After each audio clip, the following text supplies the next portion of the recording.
B'investiment ta' 700,000 euro minn fondi nazzjonali, il-Gvern għadu kif ħabbar skema ta' għajnuna għal-bdiewa bħala kumpensa l-ispejjeż relatati ma' xiri ta' ilmat tisqija matul dawn ix-xhur sħan tas-sajf.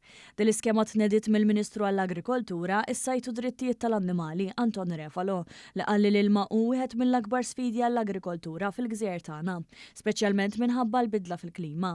Għaldaqstant din il-miżura ta' sostenn mill-Gvern immirata biex mill-ġdid tnaqqas il-pis minn fuq il-bdiewa waqt li tara li s-settur jibqa' kemm jista' jkun b'saħħtu u sostenibbli. Din l-iskema twassal messaġġ ċar u importanti ħafna li aħna rridu ntaffu ftit mill-pis kbir li għandhom il-bdiewa tagħna bil-għan li nagħmlu l-bidja iktar b'saħħitha u sostenibbli.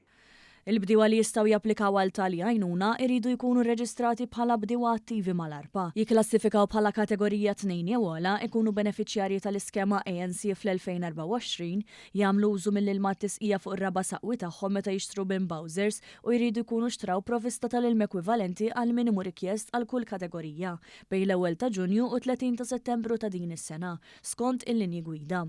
L-applikanti jkunu jridu wkoll jippreżentaw l-irċevuti fiskali li juru l-volum ta' ilma mixtri mingħand il-fornituri tal-ilma liċenzjati mir-Rews.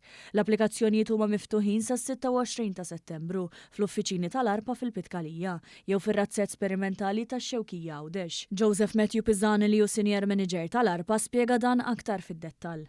Fejn il-bdiewa interessati jiġu juru l-interess tagħhom jissottomettu pjan tal-uċuħ tar-raba li ħajkun qegħdin japplikaw għalihom u jimlew xi dettalji wkoll.